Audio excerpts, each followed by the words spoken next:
O sol escaldante do meio-dia queimava a terra seca quando a silhueta surgiu no horizonte da fazenda. Um homem caminhava devagar, carregando algo precioso contra o peito, seus pés descalços deixando marcas na poeira vermelha. Era Cauê, um índio da tribo que vivia nas terras além do rio, e em seus braços trazia seu filho recém-nascido, envolto em panos rústicos. Seus olhos negros brilhavam com lágrimas não derramadas, e cada passo parecia um martírio. A fome e o desespero haviam o trazido até ali, quebrando todas as barreiras do orgulho. O choro fraco do bebê ecoava como um lamento que cortava o ar quente da tarde. 3 dias antes, sua esposa havia partido para o mundo dos ancestrais logo após o parto, deixando-o sozinho com uma criança que chorava incessantemente de fome. Cauê havia tentado tudo o que conhecia: chás de ervas, mel selvagem diluído em água, até mesmo o leite de cabra que conseguira trocar com um vizinho distante. Mas nada acalmava o desespero do pequeno, que definhava a cada hora que passava. O pai sentia o peso da impotência em seus ombros, uma dor que ia além da física.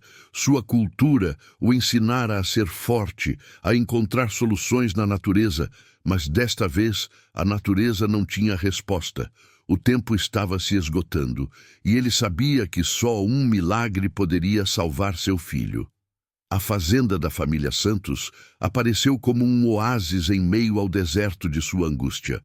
Cauê havia ouvido falar de Dona Margarida, uma mulher que tinha o coração grande e que recentemente havia perdido seu próprio bebê.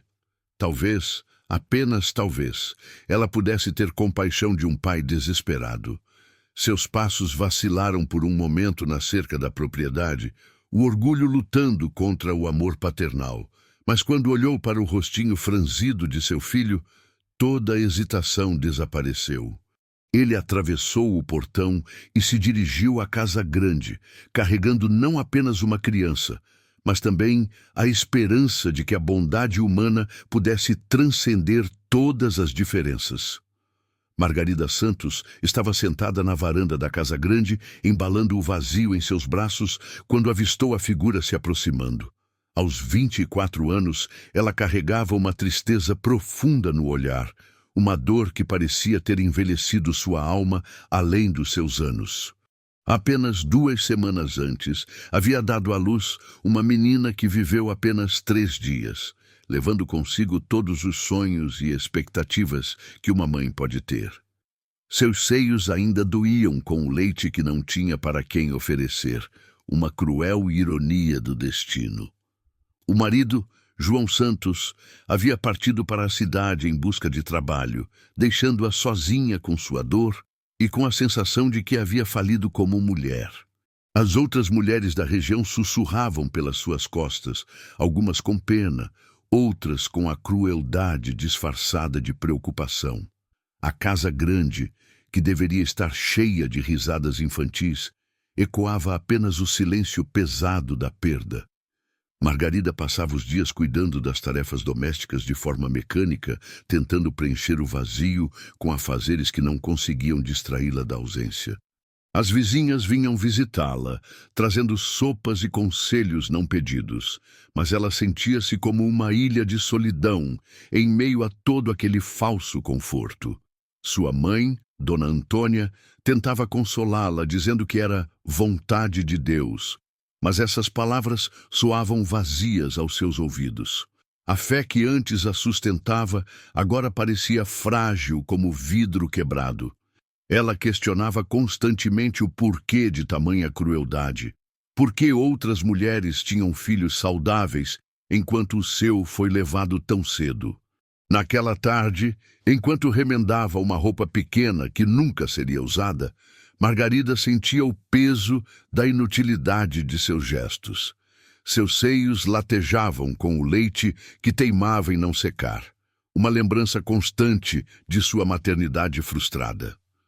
O médico da cidade havia dito que ela deveria tentar novamente logo, mas a ideia de passar por toda aquela expectativa e depois pela possibilidade de outra perda a apavorava.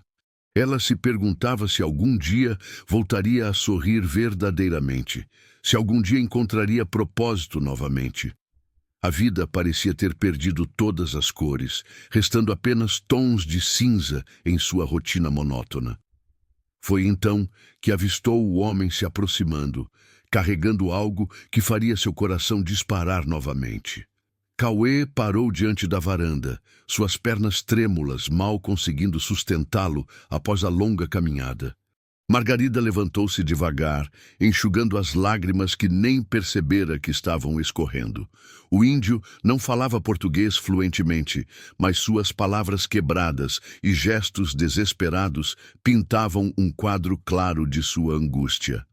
Mulher, bebê, fome, meu filho morrer, ele conseguiu articular, estendendo a criança em direção a ela. O pequeno chorava fraco, claramente desidratado e faminto. Margarida sentiu seu coração se contrair ao ver aquele pai desesperado, reconhecendo nele a mesma dor que carregava. Não havia palavras necessárias. O desespero era uma linguagem universal que ambos dominavam perfeitamente. As lágrimas de Margarida caíram mais intensas quando ela viu o bebê, tão frágil e necessitado. Algo dentro dela se moveu, um instinto maternal que a perda de sua filha não conseguira destruir completamente.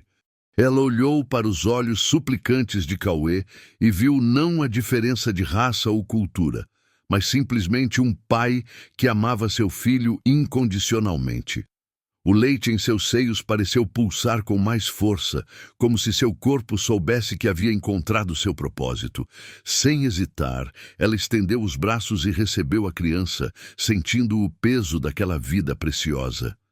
"Entre", ela disse baixinho, fazendo um gesto para que ele a seguisse até a casa. Dentro da casa, Margarida se sentou na cadeira de balanço, onde tantas vezes sonhara em amamentar sua própria filha. Cauê ficou parado na porta, respeitoso e esperançoso. Com movimentos delicados, ela abriu sua blusa e posicionou o bebê faminto em seus braços.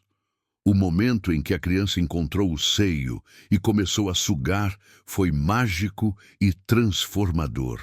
Margarida fechou os olhos, sentindo uma paz que não experimentava há semanas. Cauê suspirou aliviado, suas lágrimas finalmente caindo livremente. Ali, naquele momento sagrado, duas almas feridas encontraram cura mútua através do mais puro ato de amor. O bebê sugou com força, seus pequenos punhos se fechando contra o peito de Margarida, como se soubesse que havia encontrado sua salvação. Ela sentiu uma onda de emoções contraditórias. Dor pela filha perdida, mas também uma alegria profunda por poder nutrir uma vida que dependia dela. O leite fluía naturalmente, como se seu corpo tivesse sido criado para este momento exato. Cauê observava em silêncio, suas mãos trêmulas unidas em gratidão, murmurando orações em sua língua ancestral. O som da sucção ritmada do bebê preencheu o ambiente com uma melodia de esperança. Margarida acariciou os cabelos escuros da criança, sentindo seu coração se abrir novamente para o amor maternal que pensara ter perdido para sempre. Com o passar dos minutos, o choro desesperado do bebê se transformou em pequenos sons de satisfação. Margarida alternava entre os seios, garantindo que a criança recebesse todo o alimento necessário. Ela observou como o rostinho antes contraído pela fome se relaxou, ganhando uma expressão de paz. Cauê se aproximou devagar, tocando gentilmente o pé de seu filho, seus olhos brilhando com lágrimas de gratidão. "Meu filho, viver", ele sussurrou em português quebrado, olhando para Margarida como se ela fosse um anjo enviado pelos céus. A mulher sorriu pela primeira vez em semanas, sentindo que sua dor havia encontrado um propósito divino. O vazio em seus braços finalmente estava preenchido, mesmo que por uma criança que não era biologicamente sua. Quando o bebê adormeceu satisfeito em seus braços, Margarida sentiu uma transformação completa em seu ser. Ela não era mais apenas uma mulher que havia perdido sua filha. Agora era uma mãe que salvara uma vida. Cauê se ajoelhou ao lado da cadeira, tocando delicadamente a mão dela em sinal de infinita gratidão. Naquele momento, as diferenças culturais desapareceram completamente, unidos pela experiência mais humana e sagrada, o amor incondicional por uma criança. Margarida olhou para o pequeno rosto adormecido e soube que sua vida havia mudado para sempre. O gesto que começara como compaixão se transformara em um vínculo eterno. A notícia se espalhou pela região como fogo em capim seco. Dona Antônia, mãe de Margarida, foi a primeira a chegar na fazenda com o rosto vermelho de indignação e as mãos tremendo de raiva. "Que loucura é essa, menina? Amamentar filho de índio? Você perdeu o juízo?" gritou ela enquanto observava Margarida embalando o bebê com ternura. As vizinhas chegaram em seguida, sussurrando entre si e lançando olhares de desaprovação. Dona Eulália, a mais fofoqueira da região, balançava a cabeça negativamente, murmurando sobre mistura de raças e perigo para a família.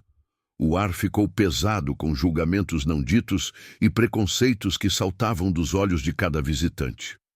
Margarida segurou o bebê mais próximo ao peito, protegendo-o instintivamente dos olhares hostis. O padre Joaquim chegou no dia seguinte, convocado pelas mulheres preocupadas da comunidade. Ele falou sobre ordem natural e vontade divina, sugerindo que Margarida estava contrariando os planos de Deus ao se envolver com aquela gente. Cauê, que havia permanecido próximo à fazenda, observava de longe com tristeza, compreendendo perfeitamente a rejeição, mesmo sem entender todas as palavras. João Santos foi chamado de volta da cidade pelos vizinhos, que temiam que a situação saísse de controle. As cartas chegaram cheias de advertências sobre doenças, perigos e consequências sociais. Margarida ouvia tudo em silêncio, mas sua determinação apenas se fortalecia a cada crítica. O bebê continuava crescendo saudável em seus braços, alheio à tempestade que sua presença havia desencadeado. Os comentários maldosos começaram a circular pelos armazéns e praças da cidade. Falavam que Margarida havia enlouquecido de dor e que estava confundindo aquele índiozinho com sua filha morta. Alguns até sugeriam que ela deveria ser levada ao médico da capital para tratamento. O isolamento social se intensificou quando algumas famílias começaram a evitar visitas à Fazenda Santos.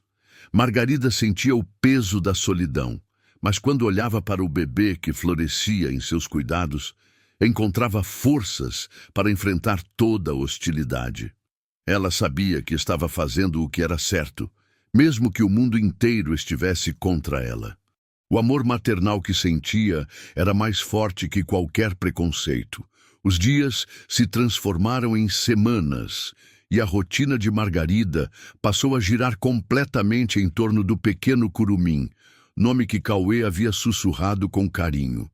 Ela acordava naturalmente quando ele chorava de madrugada, seus seios respondendo ao chamado, como se conhecesse aquela criança desde sempre. O bebê ganhava peso rapidamente.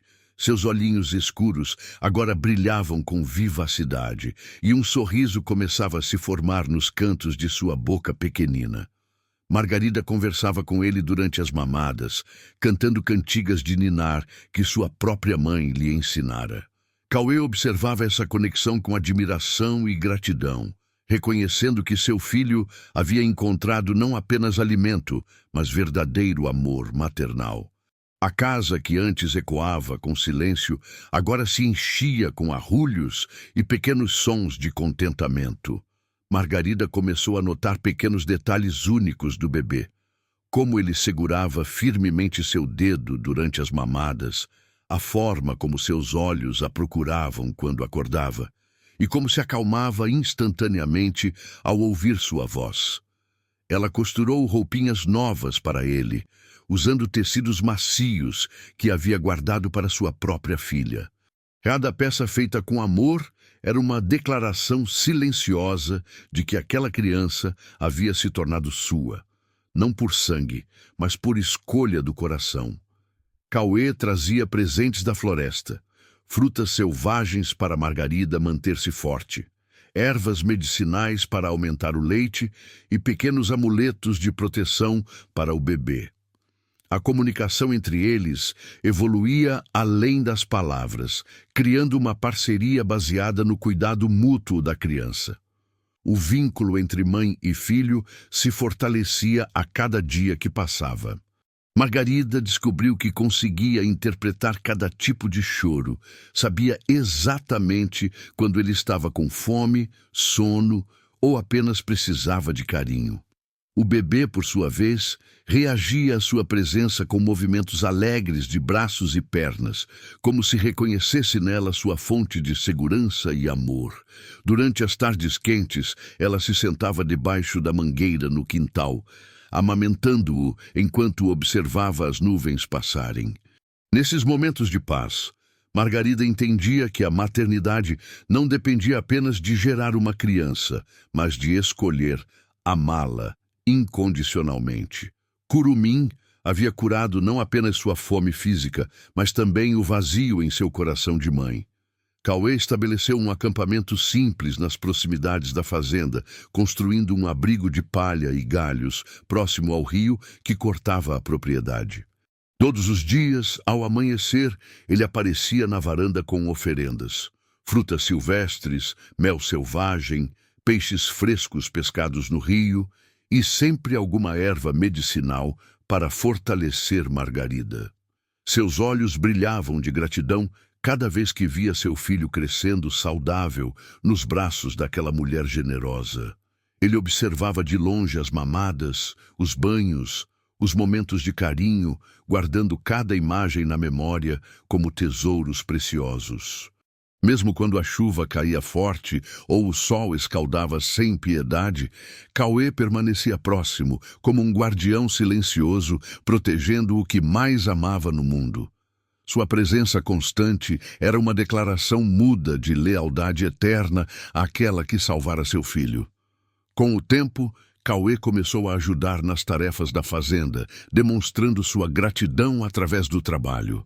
Ele consertava cercas quebradas, ajudava na horta, trazia lenha para o fogão e cuidava dos animais com uma dedicação que impressionava até mesmo os vizinhos mais preconceituosos. Suas mãos hábeis criavam brinquedos de madeira para Curumim, pequenas esculturas de animais que faziam o bebê sorrir e balbuciar de alegria. Margarida aprendeu algumas palavras em sua língua e ele se esforçava para melhorar seu português, criando uma comunicação única e especial entre eles. Quando João Santos retornou da cidade, encontrou não apenas sua esposa transformada pela maternidade, mas também um homem que havia se tornado parte da família através da gratidão e dedicação. A desconfiança inicial foi cedendo lugar ao respeito mútuo. Nos finais de tarde, Cauê sentava-se no alpendre e contava histórias ancestrais para Curumim, mesmo sabendo que o bebê ainda não compreendia as palavras. Ele falava sobre a coragem dos antepassados, sobre o respeito pela natureza e sobre como o amor pode construir pontes entre mundos diferentes. Margarida escutava essas narrativas enquanto preparava o jantar, sentindo que estava aprendendo sobre uma cultura rica e profunda. Cauê prometera a si mesmo que nunca esqueceria o gesto daquela mulher e planejava ensinar ao filho sobre a bondade que receberam quando mais precisavam. Sua presença constante era mais que gratidão, era a construção de uma família única, unida não pelo sangue, mas pelo amor mais puro que existe. Aos 6 meses, Curumim já era uma criança robusta e sorridente, que engatinhava pela casa com curiosidade e alegria. Seus cabelos negros e lisos contrastavam com os olhos brilhantes que refletiam a paz de quem cresceu cercado de amor. Margarida o ensinou a falar mamãe como primeira palavra, e seu coração se encheu de emoção quando ele balbuciou o som pela primeira vez. Cauê, por sua vez, sussurrava palavras em sua língua nativa, contando sobre os espíritos da floresta e cantando melodias ancestrais que faziam o menino adormecer tranquilamente.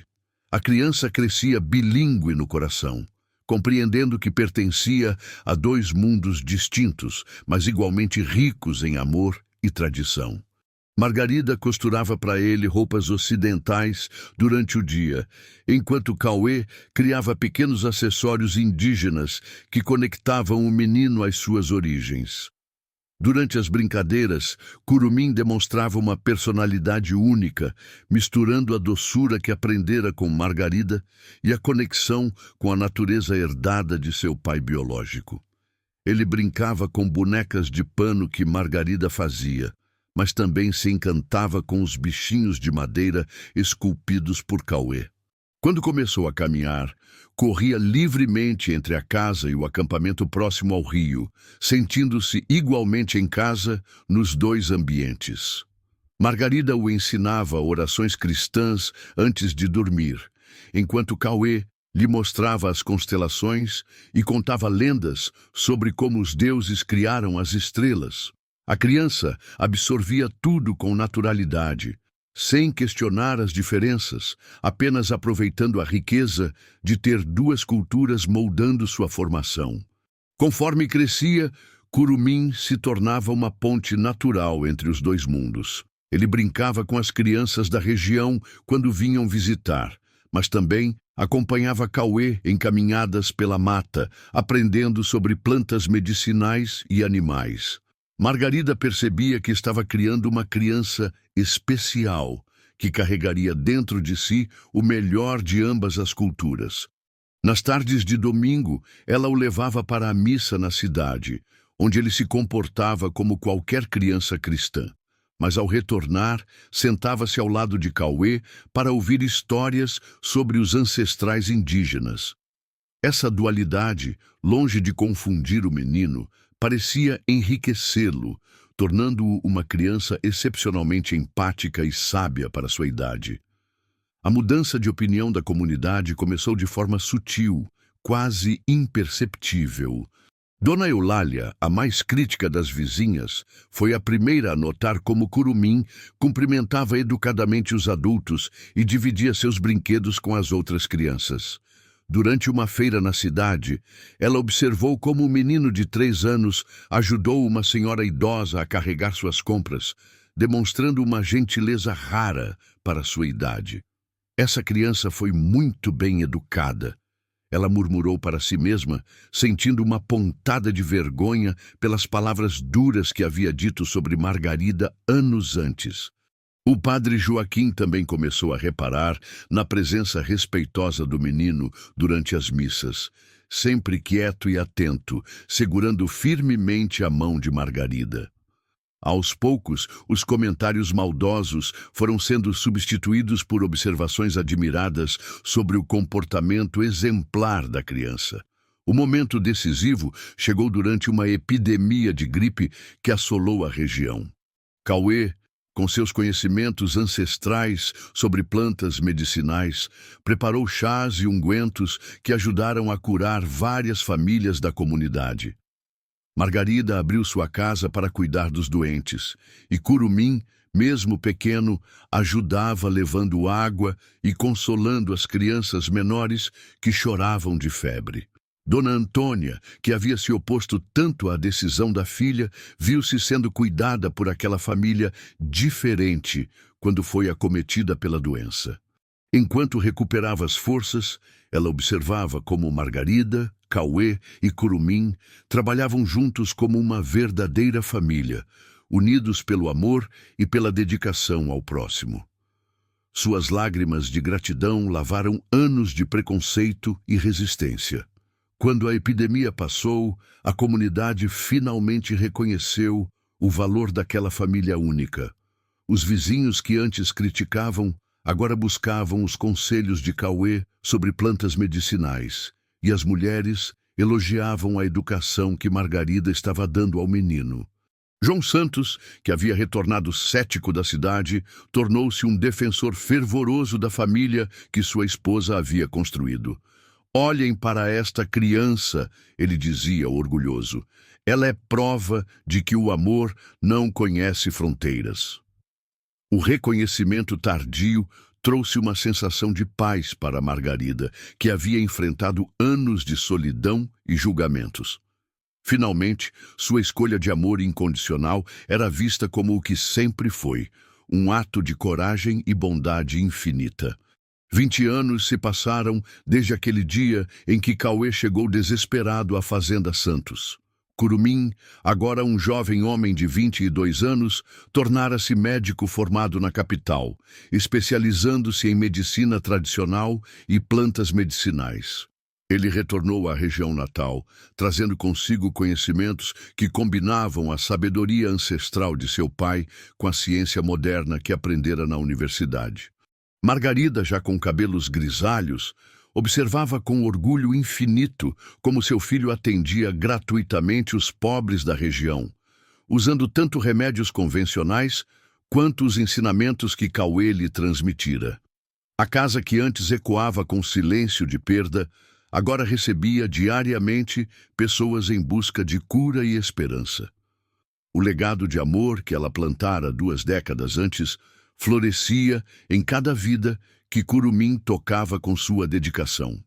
A história de Margarida tornou-se lenda na região, contada de geração em geração como exemplo de compaixão que transcende barreiras.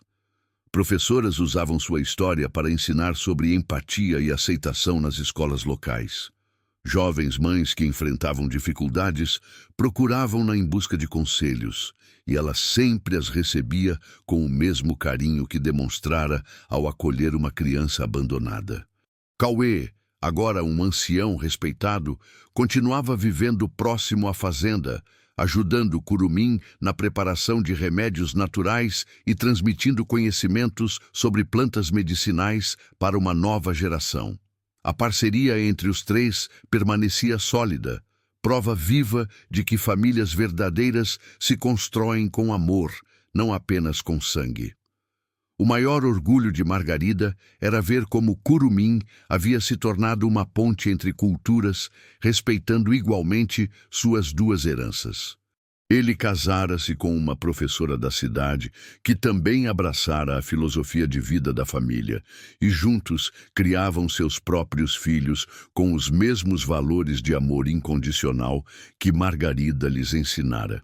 Durante os domingos, toda a família se reunia debaixo da antiga mangueira, onde Margarida amamentara Curumim pela primeira vez. Ali, rodeada de netos que a chamavam de vovó, ela compreendia que sua maior conquista não havia sido superar a perda de sua filha biológica, mas descobrir que o amor maternal não conhece limites nem fronteiras. O gesto de compaixão que fizera décadas antes continuava multiplicando-se em bondade através das gerações. Esta história nos ensina que o amor verdadeiro não conhece fronteiras nem preconceitos. O gesto de Margarida transformou não apenas 2 vidas, mas toda uma comunidade. Se esta narrativa tocou seu coração, inscreva-se no canal e compartilhe sua opinião nos comentários sobre o poder transformador da compaixão.